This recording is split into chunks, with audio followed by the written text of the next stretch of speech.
Hi, I'm Amelia Kallman. Welcome to issue number 20 of The Big Reveal. Thank you so much for joining me. It's been a really busy last month. I really enjoyed hosting Innovators and then also being a keynote at the VFX Festival. And then this month I have 4 speaking engagements, and then I'm really looking forward to working with Inishin at the AR VR World Summit, which is at the XL on the 12th and 13th. It's free to attend. It's part of London Technology Week. Come see us if you would like to get hands-on with some of the latest new technology. So without further ado, let's move on. Winston. So this has come up a lot lately about how we can take back control of our own personal data, as well as just be a bit more aware of our own digital hygiene.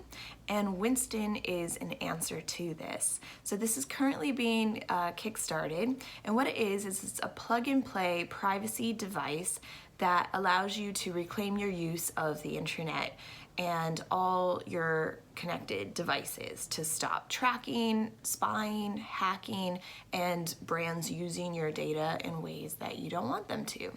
So unlike a VPN, which only works with one device and can also be a bit patchy, maybe a bit unreliable or slow, this works across all your devices. And it can be bought for $209, and it plans to ship in October 2019. Traverse. So I've had a real pleasure to be able to spend some time with the Bose AR sunglasses, which are so cool. And Traverse is probably my favorite app that I've seen on it. And what it does is you wear these just like funky cool eyeglasses, and you are transported via audio into this immersive experience where you it sounds like you are in the recording studio with Elvis as he is recording different songs, including Suspicious Minds. So you could actually walk up to the backup singers, or you can go and stand next to the drums, or you can stand next to Elvis himself. And it is a very cool experience. And I love this idea of augmented audio and being able to tell stories in completely new ways. And all you have to do is wear a funky pair of sunglasses that look really cool.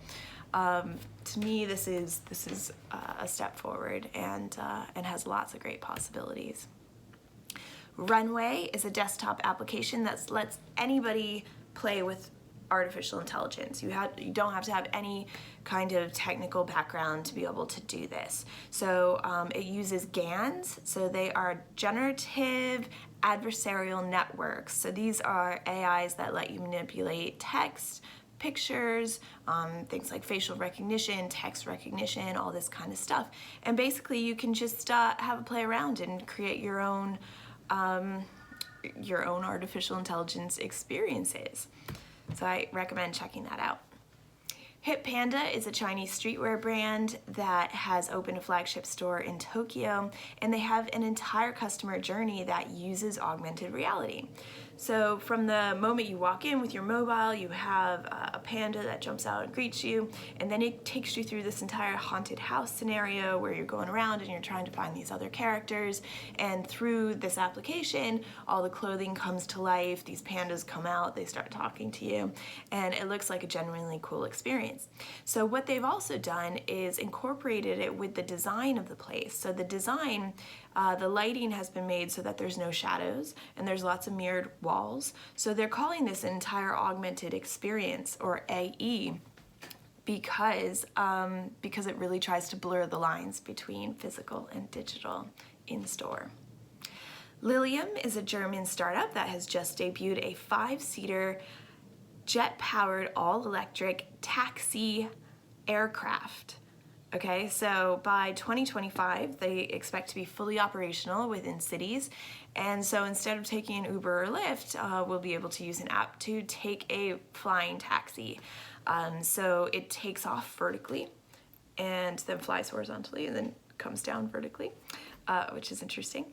And they hope that the prices are going to be comparable to that of a taxi, but that it'll take 4 times, it'll go for 4 times faster. So interesting to try that.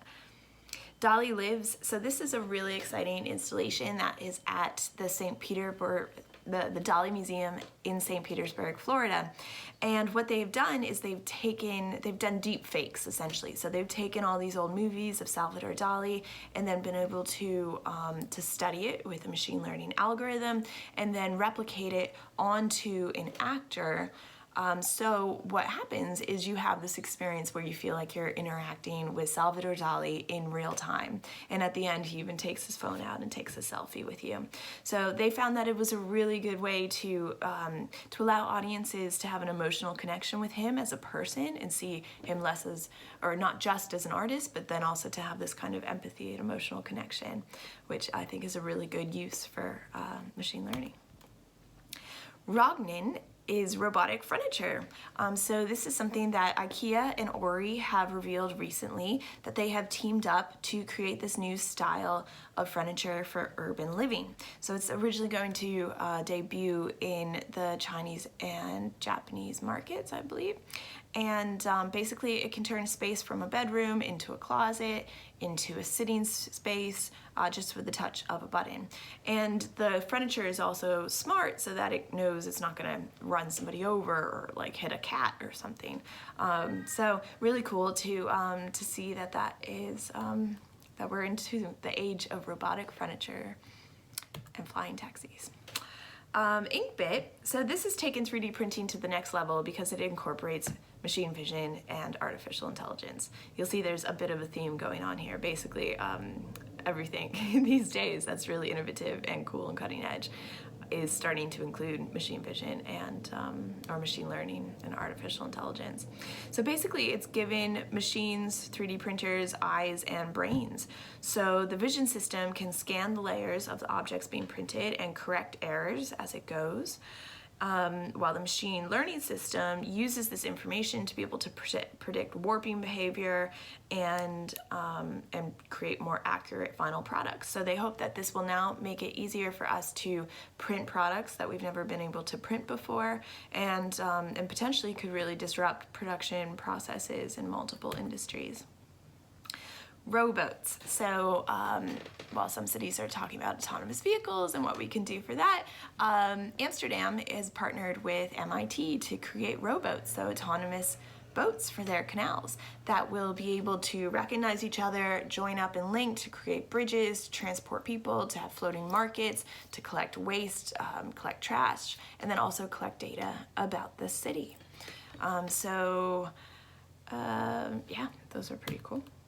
And then finally, Focals. So this is a glasses company that has put fashion first, and they're augmented reality glasses that can also come in prescription.